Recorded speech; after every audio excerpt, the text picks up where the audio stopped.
Hello everyone, welcome back to online learning of class 12 business studies. And for today's tutorial, I will be dealing and explaining chapter 9 of part B, that is financial management. As financial management name suggests, it is management of finance and money, its inflow and outflow. Herein, in this chapter, you will get to understand about the concept of business finance, its need, concept of financial management, its aspects, objectives, various financial decisions taken in context to business affairs, financial planning, capital structure, fixed capital and its requirement in business, followed by working capital need and its requirement. This chapter will help you to learn about financial angle and segment of business activities and factors affecting financial soundness. So let's get started. So at first it is very much essential for us to understand कि जो business है उसमें finance बहुत important या crucial role play करता है. Every business enterprise whether big और small needs finance to carry on its operation. The importance of finance has increased these days because of mass production and use of capital intensive techniques. As a result, finance is considered as the lifeblood of any business. Without funds, without finance, without money factor कोई भी business sustain नहीं कर पाएगा, establish नहीं हो पाएगा. So definitely business में finance काफ़ी क्रूशल रोल प्ले करता है. That is the reason it is regarded as life blood in the business. So let us understand at first. सबसे पहले इंट्रोड्यूस करते हैं कि what is the concept of your business finance. So here in आप देख रहे हैं कि लिखा हुआ है दैट मनी और funds available for a business for it specific operation that is known to be finance, which means that जो भी पैसा एक बिजनेस में इन्वेस्ट किया जाता है या फंडिंग बिजनेस में लगाई जाती है, इन्वेस्ट की जाती है, that is regarded as your finance factor. And as I told you earlier कि जो फाइनेंस फैक्टर है वो काफ़ी ज़्यादा क्रूशल रोल प्ले करता है for multiple reasons of course. So एक जो बिजनेस है उसमें अगर अप्रोप्रिएट फंडिंग नहीं होगी तो ना वो बिजनेस स्टैब्लिश होगा, ना सर्वाइव करेगा, ना ग्रो करेगा, ना ही वो प्रोडक्शन कर सकता है, ना वही अपनी डे टू डे एक्टिविटीज़ को कैरी आउट कर सकता है, ना अपने डे टू डे एक्सपेंसेस को मीट आउट कर पाएगा. So which means that in general in nutshell जो बिजनेस फाइनेंस है वो यहाँ पे बिजनेस को बेसिकली हेल्प आउट करता है, not only to establish but also to modify, survive and grow.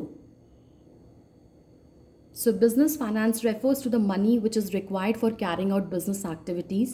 It is basically concerned with acquisition of funds, use of funds, and distribution of profit by a business enterprise. So, success of every business depends upon कि कितने अच्छे तरीके से वो जो finance है वो उसको इन्वेस्ट करते हैं, यूज़ करते हैं, एंड किस तरीके से जब जब उनको पैसों की रिक्वायरमेंट होगी तो उसको वो कैसे एक्यूमुलेट करेंगे. सो हमें ये तो क्लियर हो गया है कि why business finance is known to be so much important in your business activities. क्यों इसको लाइफ ब्लड बोला जाता है? ऑफ कोर्स बिकॉज इतना सारे एक्टिविटीज़ है, इतना सारे चीज़ों को ये प्रमोट या हेल्प आउट करता है.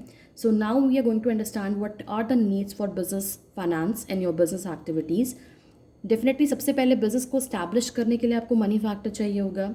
जो आपके डे टू डे एक्टिविटीज़ हैं, like you know you have to pay for the raw material, for the salaries, for other expenses. तो ये जो आपके डे टू डे के खर्चे होते हैं, एक्सपेंसेस होते हैं, उसको मीट आउट करने के लिए डेफिनेटली आपको क्या करना होगा? You should be having appropriate funding और the money factor. If you really want to modernize your business, if you really want to expand your business or you want to diversify your business, तो definitely आपको ज़्यादा पैसों की requirement होगी, आपको funding appropriate होनी चाहिए, तो ही आप अपने बिजनेस को एक्सपैंड कर सकते हो, बढ़ा सकते हो, या मल्टीपल एवेन्यूज़ या प्रोडक्ट को प्रोड्यूस कर सकते हो. इसके साथ साथ आपको अगर कोई असेट को परचेज करना है, चाहे वो टैंजिबल हो या वो इंटैंजिबल हो, राइट. सो अगर टैंजिबल असेट्स को आपको परचेज करना है, चाहे वो मशीनरी हो, लैंड हो, बिल्डिंग हो, या इंटैंजिबल असेट्स को आपको खरीदना है, परचेज करना है, चाहे वो आपका ट्रेडमार्क हो, आपका पेटेंट हो, तो ये सारी चीज़ों के लिए आपको फंडिंग की रिक्वायरमेंट होगी. एंड अगर आप रियली में चाहते हो कि आपका बिजनेस ग्रो करे, डेवलप हो, प्रॉफिटेबिलिटी को इंटैक्ट रखे, सिक्योर्ड रखे, तो आपको हमेशा ये ध्यान रखना होगा कि जो फाइनेंस है वो हमेशा आपके पास अवेलेबल होना चाहिए, because finance is very crucial for the survival and growth of a business. So after understanding what is actual में business finance, let us understand the concept of financial management now. So since finance is the lifeblood of any business, its management requires special attention, of course.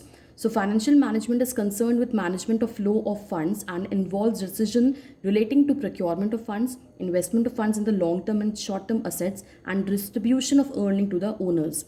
In other words, or in simple language, it deals with proper management of funds.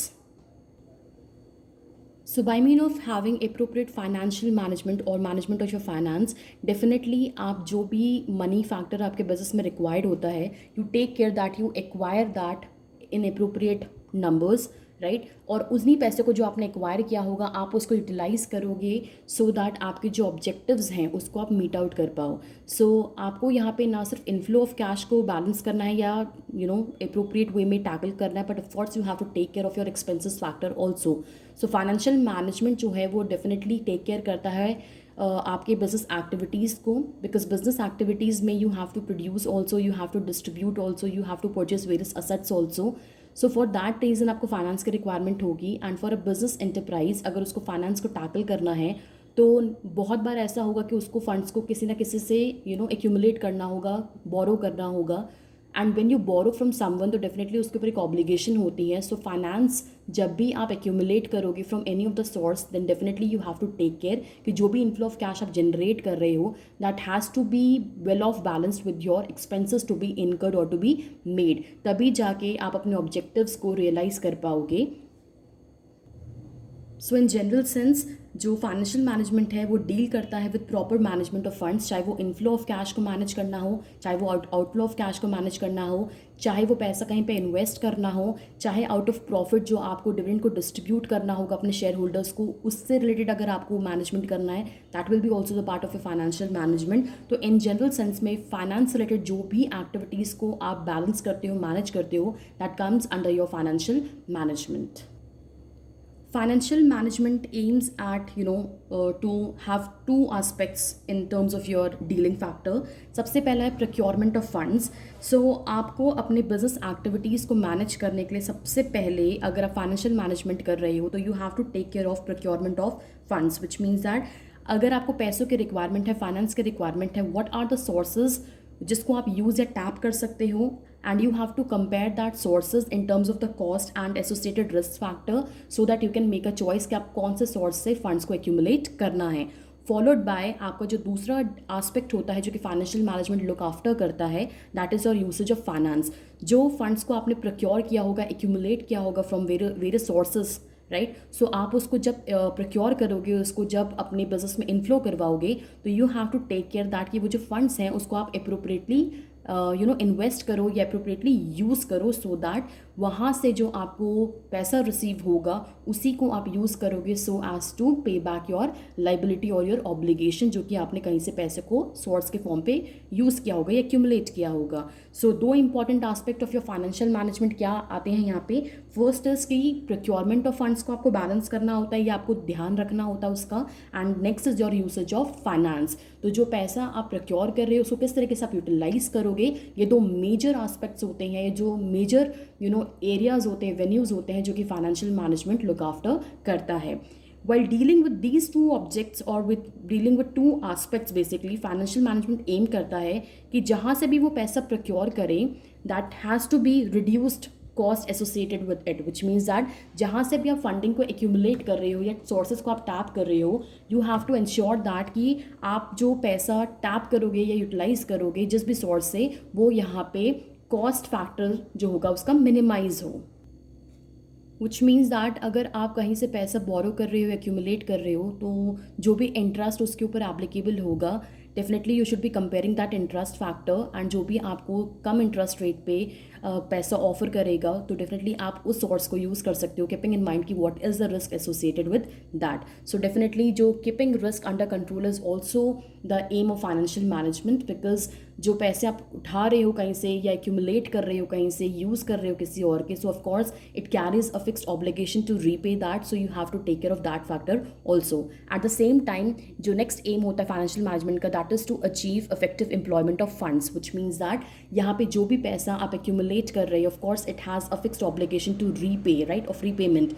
So you have to make sure that कि जो भी पैसा आपने accumulate किया है you are using that fund appropriately and आप smartly उस पैसे को यूटिलाइज करोगे. At the same time you have to ensure availability of sufficient funds while avoiding idle funds, which means that जब आपको जितने पैसों की रिक्वायरमेंट होगी बिजनेस फाइनेंस को में या बिजनेस की अफेयर्स को मैनेज करने के लिए, एक्टिविटीज़ को मैनेज करने के लिए, वो आपके पास हमेशा मौजूद होना चाहिए.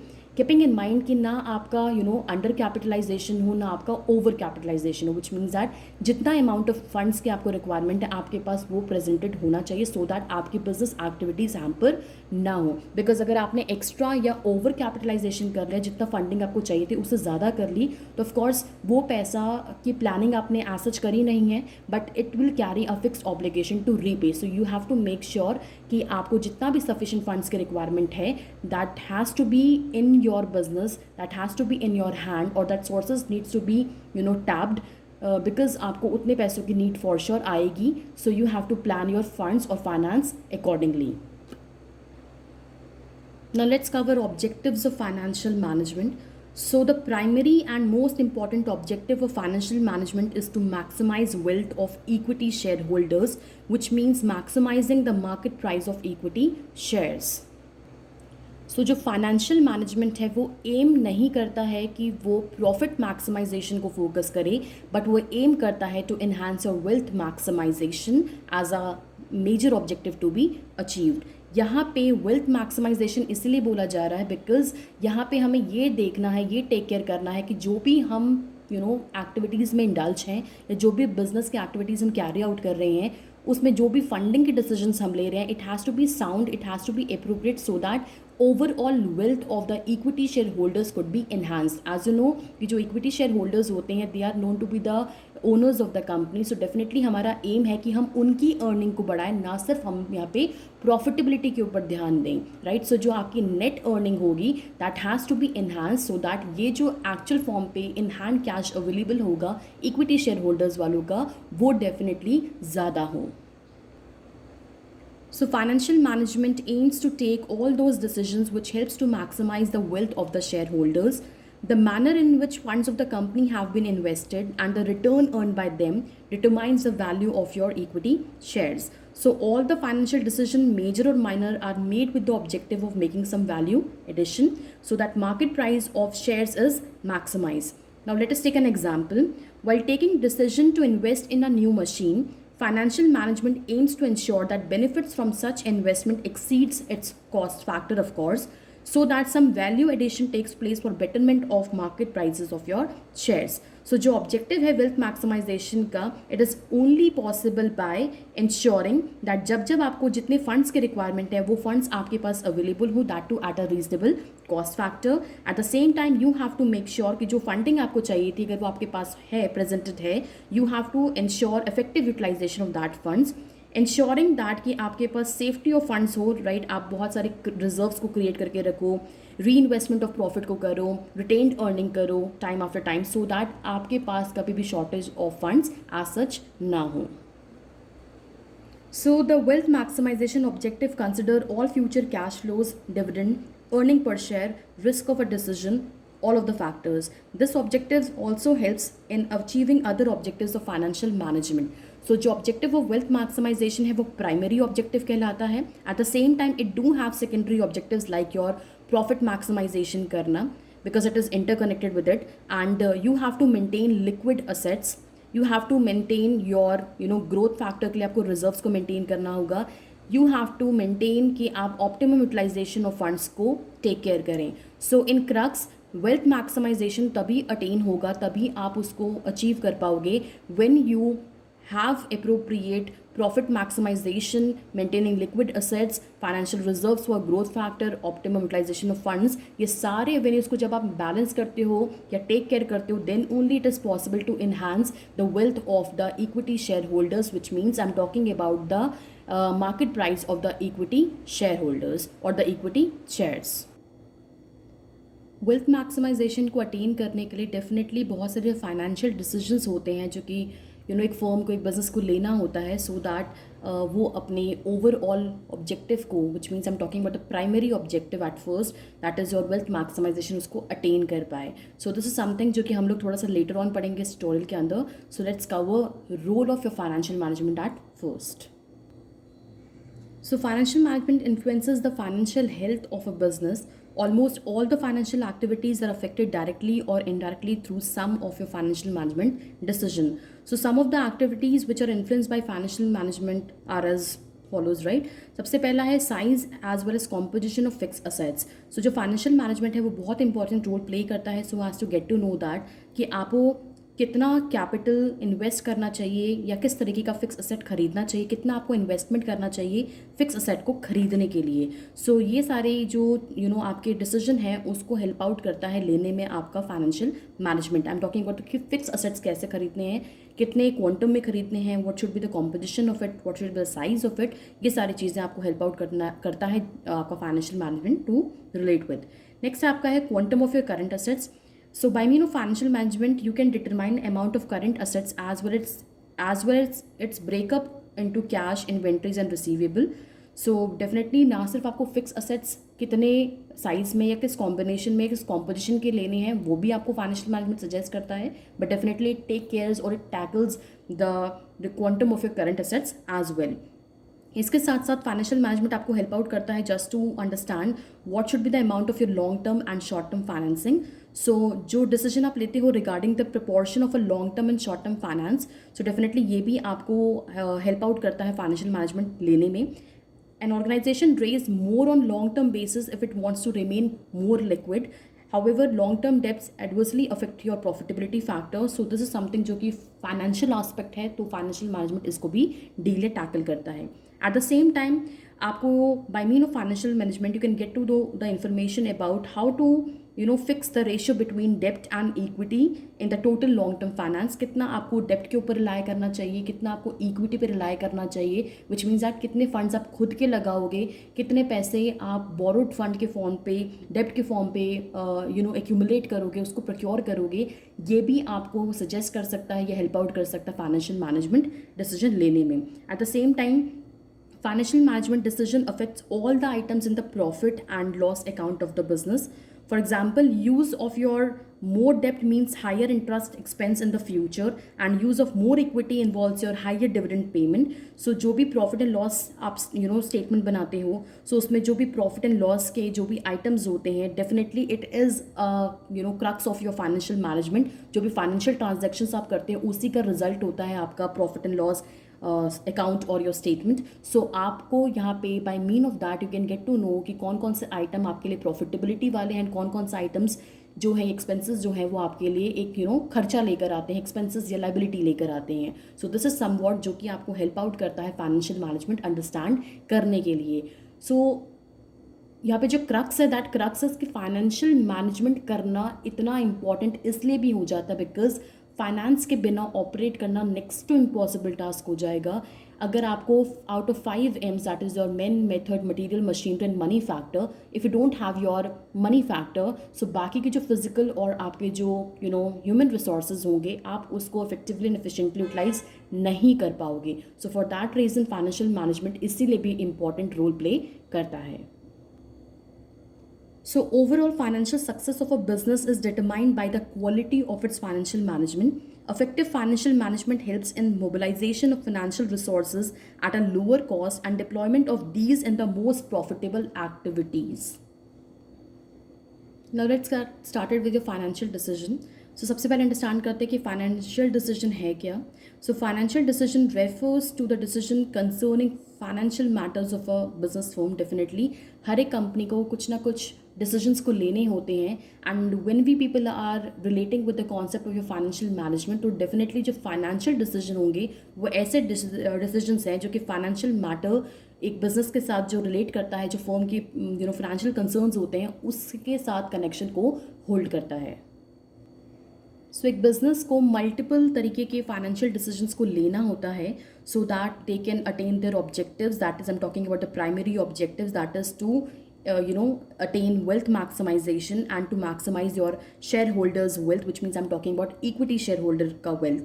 So we can classify the various decision into 3 major groups, that is your investment decision, financing decision and your dividend decision. Okay, so सबसे पहले अंडरस्टैंड करेंगे हम लोग इन्वेस्टमेंट डिसीजन को.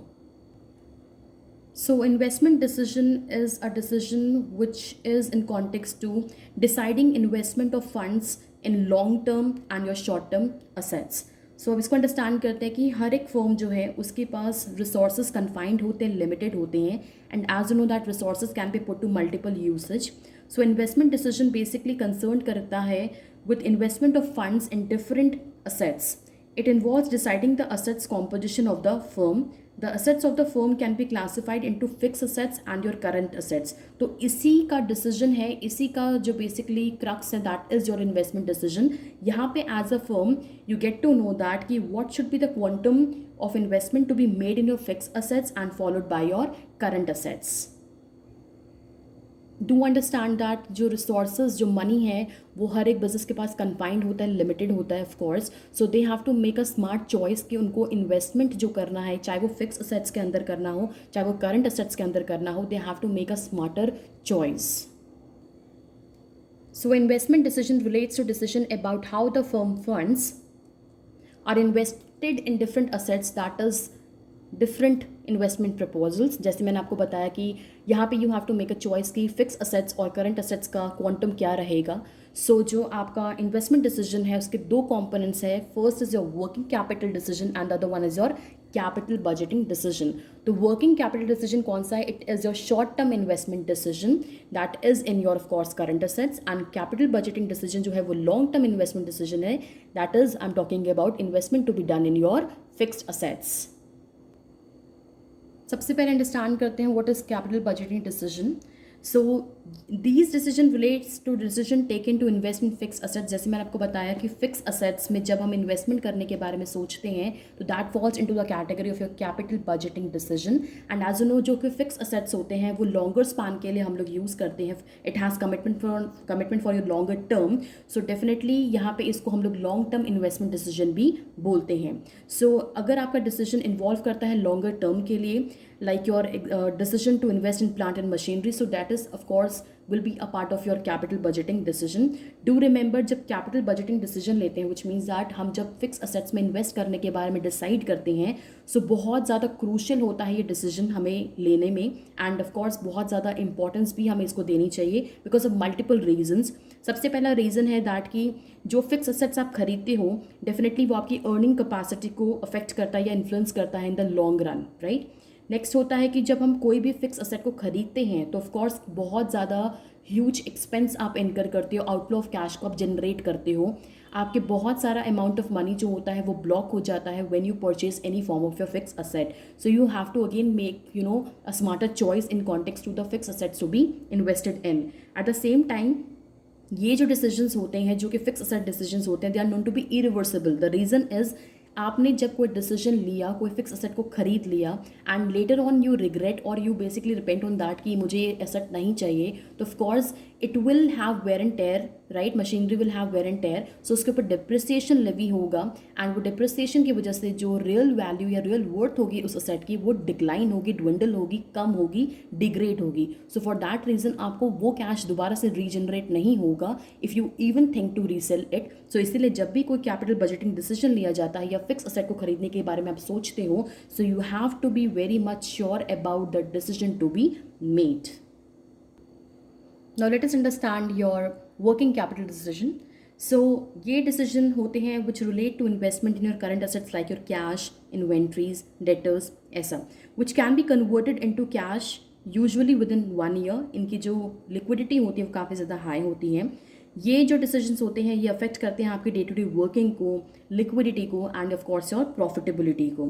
सो डेफिनेटली किस करंट एसेट में आपको इन्वेस्ट करना है, to what extent you have to invest, वो भी आपको ध्यान देना होता है. तो of course it also plays a vital role. Again जब हम लोग वर्किंग कैपिटल डिसीजन की बात करते हैं इसको हम लोग शॉर्ट टर्म इन्वेस्टमेंट डिसीजन बोलते हैं, बिकॉज ऑफ कोर्स यहाँ पे हम लोग डील कर रहे हैं with into your current assets जिसकी लिक्विडिटी पोजीशन काफ़ी ज़्यादा हाई होती है, स्टेटस काफ़ी हाई होता है, इसीलिए हम लोग इसको शॉर्ट टर्म इन्वेस्टमेंट डिसीजन भी बोलते हैं. Do remember, investment decisions are very important for the overall success of an organization. So they must be made very carefully so that firm is able to earn the highest possible return for their investors. Now let us understand the factors affecting investment decision, that is your capital budgeting decision. I'm talking about the fixed asset kind of decision, right?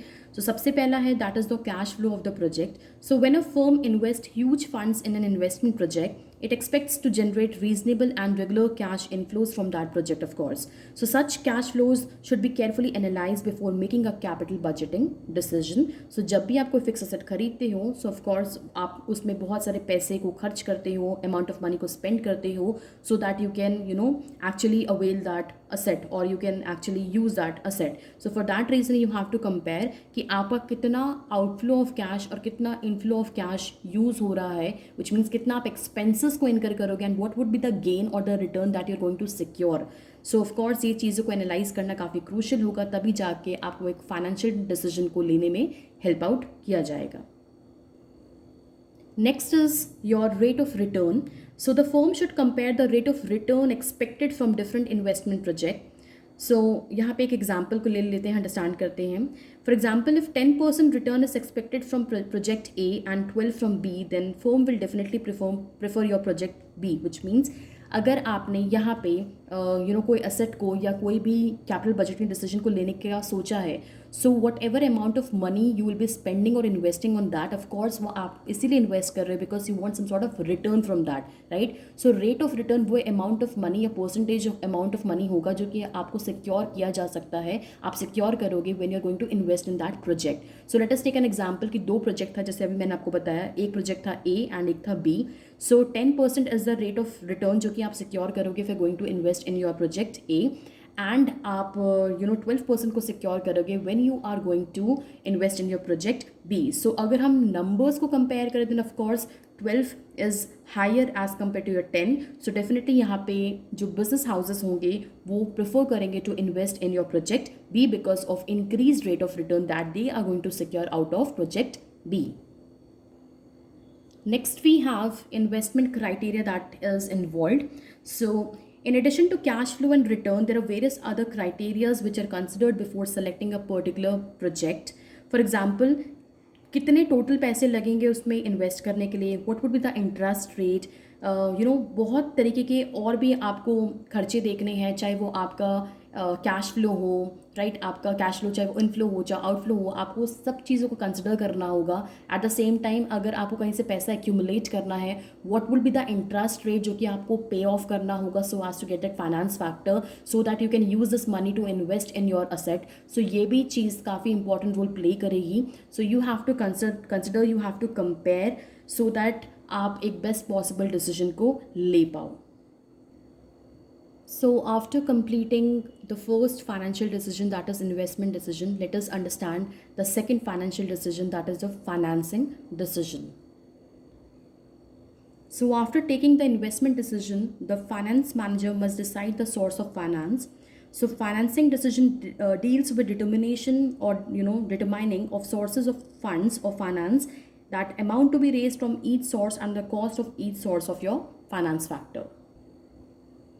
Which means that ये जो decision है वो relate करता है with to find out और to tap the sources कि जहाँ से आप पैसों को अरेंज कर सकते हो अपने बिजनेस के फंक्शनिंग के लिए. सो बेसिकली दो मेजर सोर्स ऑफ फाइनेंस होते हैं, one is your share holders और owners fund, right, and the other one is your borrowed funds. So जो फाइनेंसिंग डिसीजन है वो इसी चीज़ से रिलेट करता है कि कितना अमाउंट ऑफ मनी और टू व्हाट एक्सटेंट जो फंडिंग है वो रेज करी जाएगी from the owners fund, and to what extent और how much money is to be procured or secured from your borrowed funds.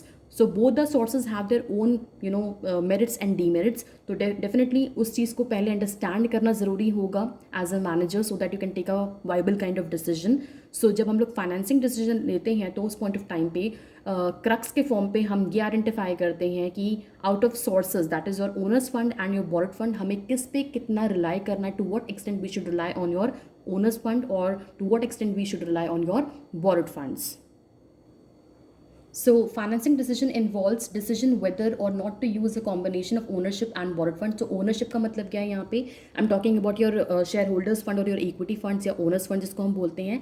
And when I'm talking about your borrowed funds, then of course ये वो funds हैं जो कि हम use करेंगे in the way or in the manner of procurement, चाहे वो आपके debt को जिसको हम बोलते हैं, right, debt funds जो होते हैं वो उसके बारे में बात हो रही है. At the second level हमको determine करना है their precise ratio, which means that कि कितना एक्सटेंट पे आपको रिलाई करना होगा शेयर होल्डर्स फंड के ऊपर, आप कितना रिलाई करोगे आपके बोर्ड फंड्स के ऊपर, so that you can decide a proportion that is your डेप्ट और इक्विटी. सो डेप्ट और इक्विटी का क्या प्रपोर्शन रहेगा, so as to tap the sources, that is basically the crux factor of your financing decision as a financial decision.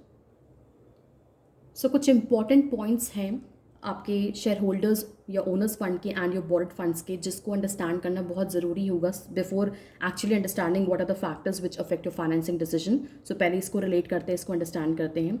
So board funds are more risky. So अगर हम कहीं से पैसे उठाते हैं डेप्ट के फॉर्म पे, अगर पैसे उठाते हैं, so of course it involves financial risk factor, right. So financial risk क्यों है, because risk of default on payment of interest on borrowed funds and the repayment of the principal amount वेराज. So which means that कि जब हम लोग डेप्ट के form पे accumulate करते हैं फंडिंग, बोर्ड फंड्स के फॉर्म पे पैसा जब उठाते हैं मार्केट से, so definitely it has a repayment, I mean repayment obligation. तो वो फाइनेंशियल रिस्क एसोसिएटेड या अटैच होता है उस फंड्स के साथ. तो ये कमिटमेंट होती है to pay out the fix interest and of course to return the principal amount factor. Whereas अगर इसी को हम कंपेयर करते हैं with the share holder funds, तो ऐसा कोई भी फिक्स कमिटमेंट नहीं होता है, ऐसा कोई फिक्स्ड आपने कोई कमिटमेंट नहीं किया होगा so as to pay off the pay off in terms of regarding the return और the repayment of your capital. So अगर हम लोग रिस्क फैक्टर की बात करें तो ऑफकोर्स डेप्ट फंड्स ज़्यादा रिस्की होते हैं as compare to your share holders और your owners fund. At the same time, borrowed funds are considered the cheapest source of finance, which means that अगर हम compare करते हैं borrowed funds को with your owners fund और your shareholder funds, तो definitely जो borrowed funds होते हैं वो cheaper होते हैं, सस्ते मिल जाते हैं as compared to your shareholder funds, because interest जो आपको pay करना होता है debt के ऊपर, जहाँ से आप borrowed funds को use करते हो, जिस sources से आप borrowed funds को use करते हो, definitely you pay interest factor on that, right? So जो interest आप pay out करते हो, that is somewhat a deductible expense when actual में जब टैक्स को कंप्यूट किया जाता है, टैक्स लाइबिलिटी जो आप पे ऑफ करने वाले हो, तो उसको जब कंप्यूट किया जाता है तो उसमें से ही this is one of the benefit that you get from that computation, that is कि आपको ये टैक्स बेनिफिट आइटम मिल जाता है, ये डिडक्टेबल एक्सपेंस हो जाता है वहाँ से. सो जो कॉस्ट ऑफ रेजिंग फाइनेंस होता है वो काफ़ी ज़्यादा कम होता है as compare to your share holders fund. इसीलिए अगर हम लोग रिस्क फैक्टर की बात करें, डेफिनेटली रिस्क ज़्यादा होगा डेप्ट में as it carries your fixed obligation of repayment, जिसको हम फाइनेंशियल रिस्क भी बोलते हैं. At the same time borrowed funds आपको चीपर मिलेंगे as compare to your share holders fund, and at the same time जो आपका डिडक्टेबल एक्सपेंस है वो आपके लिए एक प्रिविलेज हो जाता है, एक फ़ायदा या बेनिफिट मिल जाता है जो कि आपको नहीं मिलेगा in case of the dividend being paid to your share holders fund. Now let's cover the factors affecting your financing decision. सबसे पहला है आपका cost factor. So the cost of raising funds from different sources is different, of course. So as a financial manager, you have to generally accept or prefer the cheapest source of finance, which means that जब भी हम लोग कहीं से भी पैसा arrange करते हैं, एक्यूमुलेट करते हैं, सो डेफिनेटली उसके पीछे कॉस्ट इनकर होती है. कॉस्ट को आपको कैरी आउट करना होता है, उसको खर्च करना पड़ता है, यूज़ करना पड़ता है. सो जो कॉस्ट ऑफ रेजिंग फंड्स होते हैं वो अलग सोर्सेज से अलग होंगे. अगर हम बात करें कि आपको जो पैसे खर्च करने पड़ेंगे so as to secure funds from your share holders fund, जिसको हम ओनर्स फंड भी बोल रहे हैं या इक्विटी फंड्स भी बोल रहे हैं, that would be much different from that which are going to incur जब आप कहीं से पैसों को एक्यूमुलेट कर रहे हो in the form of your borrowed funds. So of course as a financial manager you have to rely on the sources जो कि चीपेस्ट हो आपके अकॉर्डिंगली. एंड जैसे अभी मैंने आपको बताया था कि अगर हम लोग कॉस्ट फैक्टर को कंपेयर करते हैं देन ऑफ कोर्स जो आपका डेप्ट फंड्स होते हैं उसको एक्यूमुलेट करने में कॉस्ट काफ़ी कम आती है as compare to your share holders fund. तो कॉस्ट फैक्टर को अगर देखा जाए, कंसिडर किया जाए, तो you should always go for your डेप्ट funds. Next is risk factor. So the risk associated with different sources of finance is different, of course. So for example, जैसे अभी हमने बात करी थी कि जो डेप्ट है वो ज़्यादा रिस्की होता है as compare to your equity funds और equity shares, because it carries your financial commitment, right. It carries your financial risk because जो आपने कमिटमेंट करी है to pay off the interest factor followed by the principal amount that you have borrowed, right. So वो जो आपको repayment करना होता है वो आपके ऊपर फिक्स्ड ऑब्लिगेशन होता है, वेदर यू सिक्योर प्रॉफिटेबिलिटी और नॉट, वेदर आप इनकर करें losses, but in any of the case you have to pay off that interest factor followed by the principal amount. So definitely जो risk associated होता है in terms of your debt factor that is quite high as compared as compare to the owners fund, because जो यहाँ पे हम commitment नहीं करते हैं कुछ भी पे ऑफ करने का when we talk about your share holders fund, and it is not fixed और rigid in nature, so definitely risk factor ज़्यादा हाई होगा इन योर डेब्ट fund. Next is your flotation cost. So flotation cost क्या होती है पहले वो understand करते हैं. So flotation cost refers to the cost which is involve in the issue of your securities, जैसे कि आपका अंडर राइटिंग का कमीशन हो गया, ब्रोकरेज हो गई ये. सो जो फ्लोटेशन कॉस्ट होता है वो वैरी करता है, राइट. टैप जब आप जो भी सोर्सेज को आइडेंटिफाई करोगे उसमें अलग अलग फ्लोटेशन कॉस्ट होती हैं. सो definitely you should B estimating at first कि जो आप सोर्स को यूज़ करना चाहते हो वहाँ पे फ्लोटेशन कॉस्ट कैसी है, या फ्लोटेशन कॉस्ट कितना आपको इनकर करना पड़ेगा. So definitely you can identify और you can basically select the least flotation cost वाला जो आपका ऑप्शन होगा, आप उसको प्रेफर कर सकते हो. So flotation cost is of course an expense to be made so as to procure the funds. तो अगर वो हाई होगा in case of your share holders fund, that is equity funds के फॉर्म पे, तो यू शुड गो फॉर डेप्ट, and अगर डेप्ट हाई होगा then you should go for your share holders fund, because flotation cost भी आपके लिए एक्सपेंस है. Next is your cash flow position. So a company with stronger cash flow position can take the advantage of your डेब्ट factor. तो पहले understand करते हैं कि कैश फ्लो पोजिशन क्या होती है. सो कैश फ्लो का मतलब क्या है कि आपके पास इनफ्लो ऑफ कैश कैसा आता है, विच मीन्स दैट आपके पास अप्रोप्रिएट फंडिंग है या नहीं है, आपके पास किस एक्सटेंट तक जो कैश है वो अवेलेबल होता है. सो जितनी भी स्ट्रॉन्गर फर्म्स होती हैं जो कि फाइनेंशियली साउंड होती हैं वो प्रेफर कर सकती हैं टू अवेल डेप्ट फैक्टर या बॉरोड फंड्स को यूज़ कर सकती हैं, because as you know, as of stated earlier also, जो भी इंटरेस्ट आप पे ऑफ करते हो, राइट, जो भी इंटरेस्ट आपको देना होता है जब आप कहीं से पैसा बोरो करते हो, तो it do carries your fixed obligation to repay the interest factor followed by the principal amount. तो ये चीज़ अगर आप पे ऑफ करने की कैपेबिलिटी को होल्ड करते हो तभी आपको लेना चाहिए, बिकॉज एज यू नो कि जो डेप्ट फैक्टर है वो फाइनेंशियल कमिटमेंट को होल्ड करता है, फाइनेंशियल रिस्क को होल्ड करता है. अगर आप इसको पे ऑफ नहीं करोगे डेफिनेटली आपका जो क्रेडिट स्कोर होगा वो हैम्पर होगा, वो ख़राब होगा, and in the near by future अगर आपको कभी पैसों की रिक्वायरमेंट होगी बॉरोड फंड्स के फॉर्म पे, आप उसको एक्यूमुलेट एज सच नहीं कर पाओगे, आपको डिफिकल्टीज आ सकती हैं. सो फॉर दिस रीज़न अगर आपका कैश फ्लो पोजिशन स्टेबल है, अच्छा है, तो ही आपको डेप्ट के ऊपर जाना चाहिए. एल्स अगर आपका पोजीशन स्टेबल नहीं है in terms of your cash flow, then you should go for your share holders fund, because वहाँ पे कोई फिक्स कमिटमेंट एज सच नहीं होती है. Next is the control consideration of the factor. So the control of a company lies with the equity share holders, right. So जो real owners होते हैं they basically carries the privilege to manage और to tackle the business affairs. So अगर आप चाहते हो control perspective से relate करना और टू कंपेयर करना डेप्ट एंड योर इक्विटी फंड्स, तो डेफिनेटली जो इक्विटी शेयर होल्डर्स होगा या जो शेयर होल्डर्स होंगे आपके ओनर्स फंड के फॉर्म पे जब आप पैसे एक्यूमुलेट करोगे, it is going to add up number of your share holders, and every of the share holders जब वो ओनर्स फंड के फॉर्म पे आप एक्यूमुलेट कर रहे हो, प्रोक्योर कर रहे हो फंड्स को, they will be having advantage of participating in the decision making ability और द प्रोसेस. सो यहाँ पे कंट्रोल जो होगा वो डाइल्यूट होगा, बट जब आप बॉरोड फंड्स के फॉर्म पे पैसे को एक्यूमुलेट करते हो, सो एज सच कोई भी कंट्रोल जो है वो डिफ्यूज़ या ट्रांसफ़र नहीं होता है. सो अगर आपको कंट्रोल फैक्टर को देखना है तो कंट्रोल फैक्टर ज़ीरो रहेगा या निल रहेगा या बहुत ही मिनिमल रहेगा इन केस ऑफ योर डेप्ट फैक्टर, एंड बहुत ज़्यादा हाई रहेगा in case of your equity funds और योर शेयर होल्डर्स और owners fund factor. Next state of your capital market. So capital market की जो कंडीशन होती है, जो स्टॉक मार्केट जो कंडीशन होती है, विच मीन्स स्टॉक मार्केट एक ऐसा प्लेटफॉर्म है वेरन हम यहाँ पे अपने शेयर्स को सेल ऑफ करते हैं, सिक्योरिटीज़ या बॉन्ड्स को सेल ऑफ कर सकते हैं, खरीद सकते हैं, बेच सकते हैं. सो जो कंडीशन होगी स्टॉक मार्केट की, that is also a factor which can help you to make a choice in terms of the source of finance to be used. So in the boom period it is a positive period, right, everything is positive which means कि सब चीज़ अच्छी होती है.